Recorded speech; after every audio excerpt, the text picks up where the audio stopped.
Now, for anyone that's watched my YouTube channel before, you know I love taking a risk. And this Golf is no different. But I didn't buy it from a salvage auction. I bought it from BCA as a non-runner, as you can probably tell.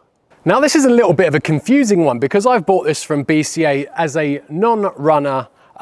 It's not been crash damaged, it's HPI clear, there's nothing wrong with it like that. But it has got a sticker on the windscreen which says, important notice, this car is going to be removed because it's been basically abandoned in a car park somewhere. And I think that's how it's ended up in BCA's hands. Whoever's removed it, the council have removed it from the car park and they've contacted the owner, who is probably the finance company. It says Marshall Repo, which is repossession, no keys. And I'm guessing the finance company have, I don't know what's happened, it's just pure speculation, but all I do know is it's ended up at BCA as a non-runner. I do have a key, but it doesn't start. Now, because of that risk of the engine not starting, I didn't pay that much money for it, nothing like retail or even trade value.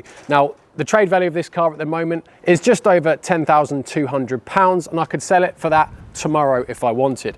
Now, I actually paid £7,100 for it, so I've actually got quite a chunk off, which leaves me with a little bit of leeway to get this repaired if it needs be. But obviously that is the risk you take. I could try and turn that over now and the engine's knackered, or it could fire straight up and just need a battery. I really don't know. It is the risk that I take every time I buy a car. But in this video, we are going to find out exactly what this car needs to get it back on the road and MOT'd for 12 months. But this Volkswagen Golf seems to be in really, really good condition. There is no damage to the bodywork whatsoever, but it does need at least a full service and brakes all round. And I've actually teamed up with eBay for this video, and we're going to be using their assured fit range to supply the discs, pads, battery, service kit, and whatever else we may need. So I have no idea why this car ended up being abandoned, but what I do know is we have a large sticker on the windscreen that says removal of abandoned vehicle for destruction. So this car was very nearly crushed, and I'm guessing, this is all pure speculation, I don't know what's happened to this car, but I can guess. And it looks like it says Marshall Repossession. So Marshall would have been the finance company. The previous owner owned this car since 2021, so I'm guessing they bought it probably from a Marshall approved used centre. The car was left in a car park in Fareham Borough Council area for an extended period of time, and they have ended up putting this notice on. The car still sat there, so they have ended up getting in contact with a finance company who have then had the car removed. But I think it sat in the car park for so long, and I believe it's without the owner's awareness, because there's loads of personal items in the car that you just wouldn't have left there. And I believe that such a long time had passed, the insurance company that was insuring this car had actually paid out as it being a stolen vehicle, and that is why it's ended up at BCA as a repo. I'm not 100% sure, but it is a bit odd. There is loads of items in this car that you just wouldn't leave here if you knew you were going to be driving it for the last time. We have a wallet, which has nothing in it though. But we do have loads of kids' clothing. We've got buckets, we got more clothing, shoes, we've got a brand new trolley jack and a brand new multimeter, which I'm now putting to good use. We have jump leads, just things that you would have taken out the car if you knew you were going to dump it somewhere and not drive it again. So it's my theory that it was stolen. I don't know why, but I do know it has been sat for around about 18 months. And I know that because it last was MOT'd at 70,000 miles and it has only covered 200 miles since the last MOT in October 2023. So we're getting on for 20 months since this car was last on the road. And if we look at the brake discs, I think I've showed you already, but we can tell it has been sat around for a long time. But why doesn't it run? It obviously drove to the car park, put the key in the ignition, and as you'd expect for a car that's been sat for 20 months, the battery does not work. The car is completely flat. Now, I have actually tried to jump start it, not me personally, but my driver, when we loaded the vehicle, we tried to jump it to see if we could drive it onto the transporter.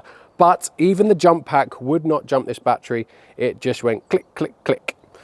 So first thing we need to do is replace this battery and see if it starts. So I know I need a battery, a full set of disc and pads, and a service kit. So we're going to head over to eBay and we're going to add the Golf into my garage. So you just need to click add vehicle by registration number, put the reg in of the Golf, click confirm, and now we can just search for parts that will just fit my Golf. So we'll start off with front disc and pads, rear disc and pads, and I just want to find one that's going to do the whole package in one. So one that comes with front and rear disc and pads. Click on that one. Yep, that looks good. We'll have that one. Job done. Next, onto a battery. Same deal, search battery, and it will only show batteries that fit my Golf. So once I've got that in, just need a service kit to finish one off, and you can kind of get the gist by now. I've got a service kit en route too. And eBay also have 30% off car care, which ends on the 31st of July. So I was taking a look through the list, and a battery-powered jet wash caught my eye, so I have one of those en route as well. And to give you an idea, I rung up my local parts motor factors, and a trade price was still more expensive than the price I got these parts from on eBay. Thanks, eBay. So once all my parts turned up, the first thing to do was to change the battery. It was just a 13mm nut holding the battery into the tray, and then just two 10mm for the terminals. Suppose I better check the oil level first before we go for a start.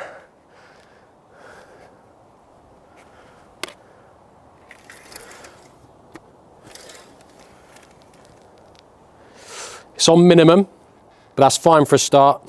As I said, it's been sat 18 months at least, so I am going to do a full service as well. But let's give it a go, see if it starts. I'm just going to try and start it because I've got no reason not to. See? It's the same thing it did with the jump pack. Brand new battery, just ticks, and now I've got no ignition again.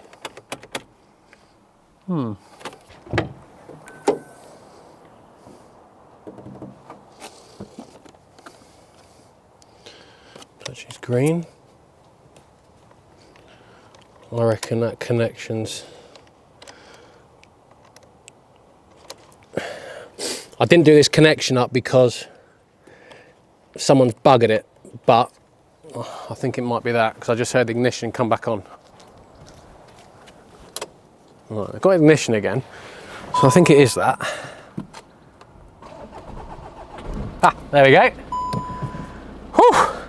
I thought I'd absolutely bought a ringer then. No, starts. Sounds good. Loads of errors on the dash, which we're going to have. So obviously battery's been flat, but seems to run. Engine sounds good. Loads of faults, yeah, 10 miles of range. But no engine management light.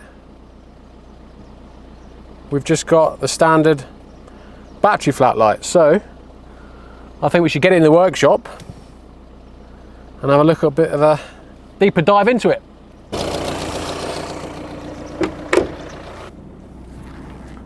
Clutch is good.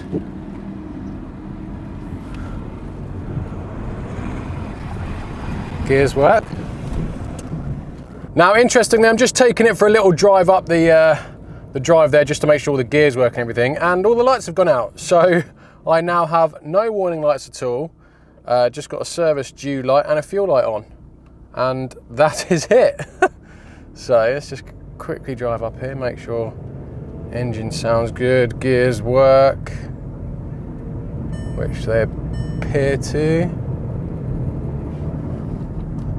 I'll just put my seatbelt on because that is annoying. You can just hear the horrible brakes, which sound awful, as you'd expect, but everything seems to be working so far. Parking sensor's even working. No faults there. She's sweet. So let's get her into the workshop. Just go for the fault code, see if there's anything wrong with it computer-wise. Obviously, we're going to need to code in that new battery as well. And we'll get it up on the ramp and see if we can see any other physical issues.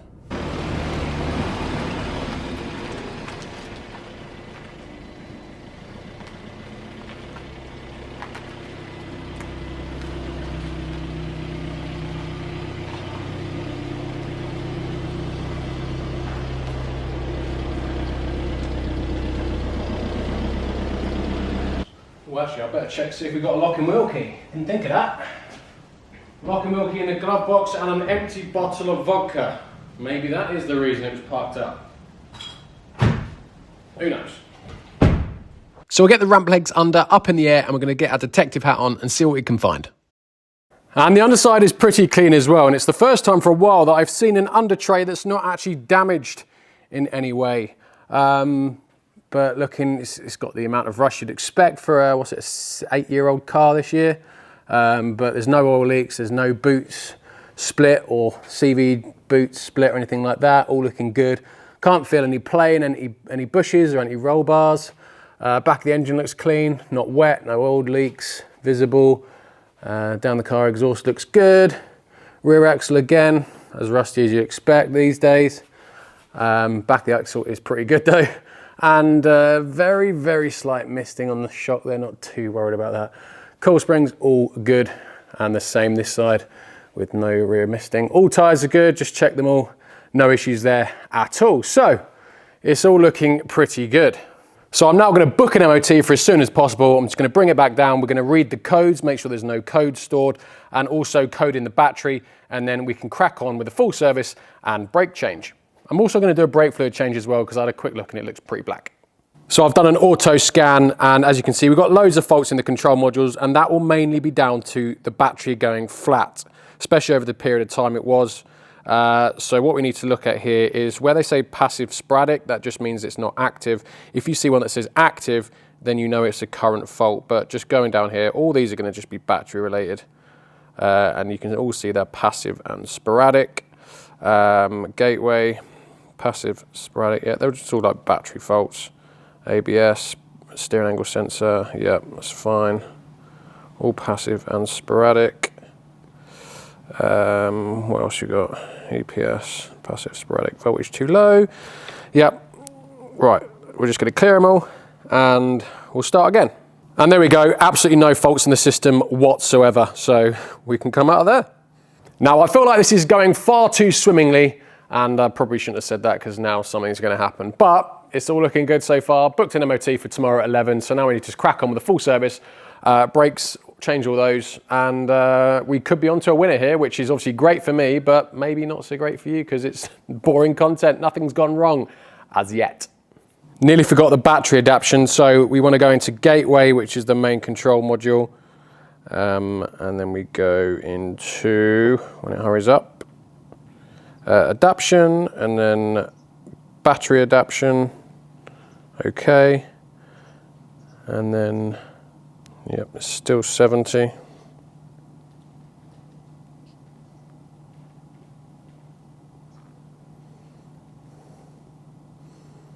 EFB plus, yeah, serial number doesn't really matter.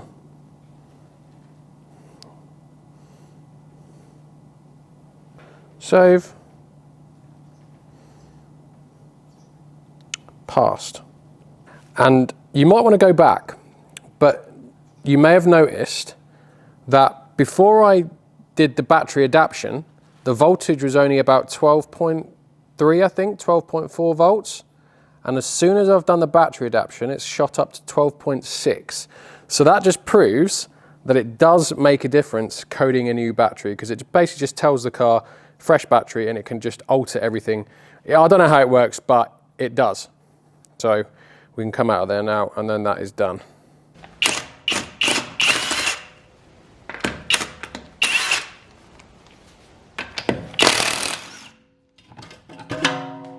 So first thing I'm going to do is just get a wire brush and remove all the rust that sat on the caliper over the time that it's sat there. Then remove the caliper, remove the brake pads, remove the caliper carrier, and wiggle out the old disc. And then just triple check we've got the right discs. Just check the sides, I'll put them side by side, and then also you can see the depth as well. And yeah, we are looking spot on. And then refit everything in the reverse order, whilst also cleaning up the caliper carrier to get all the rust off of that too. And then moving on to the rears, they are much the same. There's just different bolts holding the caliper, and also you need to wind the caliper back because this has an electronic handbrake. Other than that, it's fairly similar, but the bolts are a little bit harder to get to the caliper carrier. Next, we're going to move on to the service, and it's just as simple as draining the oil out, draining the oil from the oil filter housing, which is quite tricky because there's some pipes in the way, and then replace the fuel filter and air filter in the top of the engine bay, which for some reason I lost the footage for. But it's all done.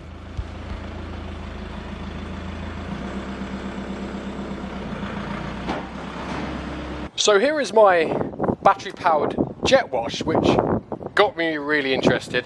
Now, I got this through eBay, as I mentioned earlier, as part of their spring-summer range, which is 30% off, and actually this was more than 30% off, but it got me really interested.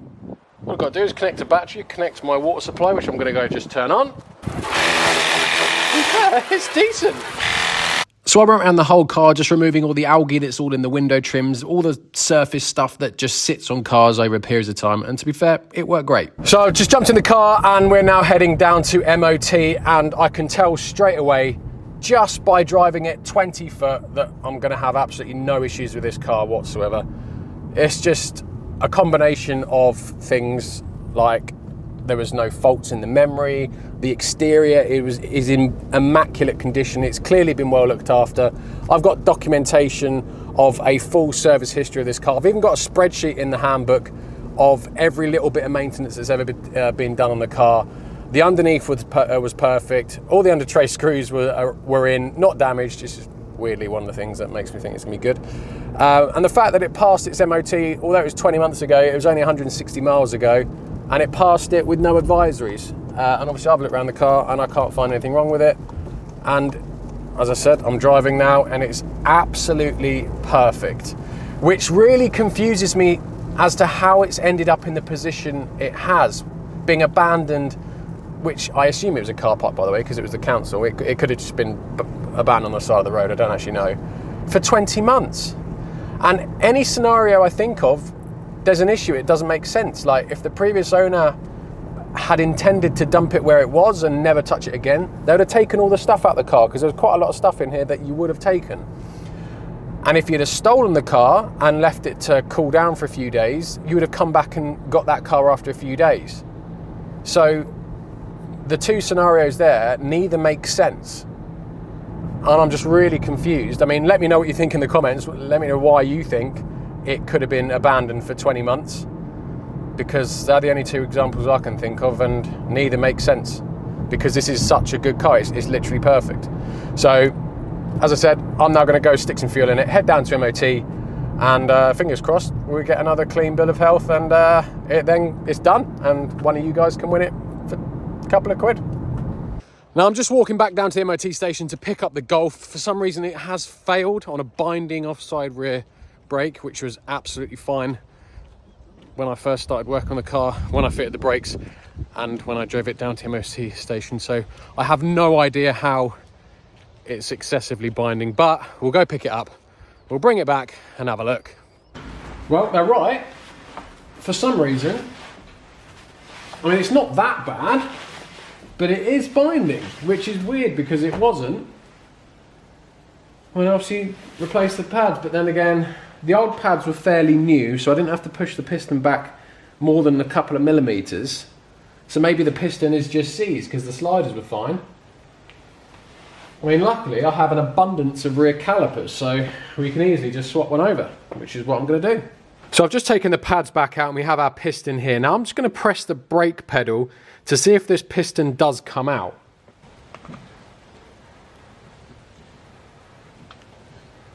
Well, it seems to be coming out all right. Oh, now it's stuck. Now, importantly then, if you saw when it was coming out and I released the brake, it slowly went back in a little bit.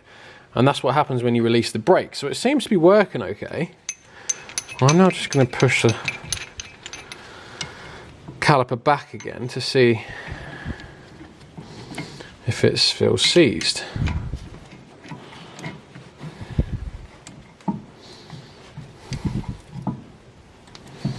No, it's going back absolutely fine. It's not seized at all. So why is it binding? So I couldn't really find anything wrong with the caliper, so it was a bit weird. The piston kind of got stuck 3/4 of the way out, but it wouldn't have got to that point with the new brake pads. But anyway, I just swapped it for the RS3 rear caliper that I've already got. Right, wheel back on. I've bled the brakes, I've run it up. Brake pedal's good. I've tested the handbrake. We're all good. And more importantly, we now have a non-binding rear brake, but you do have an RS3 rear brake caliper, which is exactly the same as the other one. But back to the MOT. Right, so I've taken the Golf back down to MOT and it has now passed with no advisory, so it is now good to go with 12 months MOT. So now we can do a breakdown of costs and 7,100 is what I paid for the Golf, and then I'm just going to check on eBay.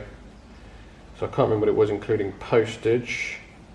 Right, so the discs and pads were £266 delivered.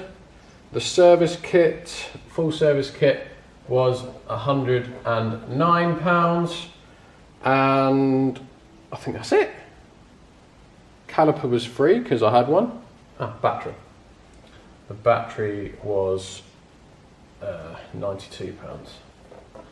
So that is literally all I've spent on the car. So 7, 5, 6, 7. So £7,567 is all it owes me. As I said, I got a trade value of 10,200, but retail you're looking at about 12 grand. So I've absolutely had a right result with this car, and it has been absolutely perfect. But none of that matters now, because you can now win the car for a couple of quid on Compete for Cars, plus you get £2,000 towards running costs.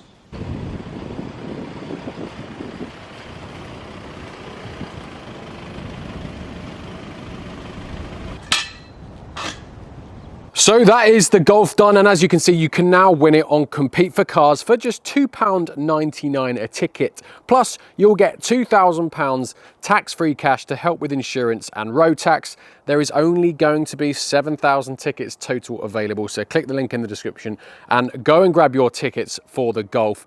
And I just can't believe how well this has gone.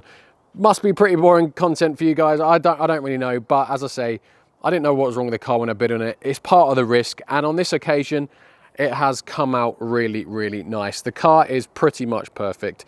It's 8 years old, and there's just no dings on it anywhere. There's a few scratches you'd expect, but in total, it is a great car. It's now got 12 months MOT, all new disc and pads, fully serviced, full service history as well.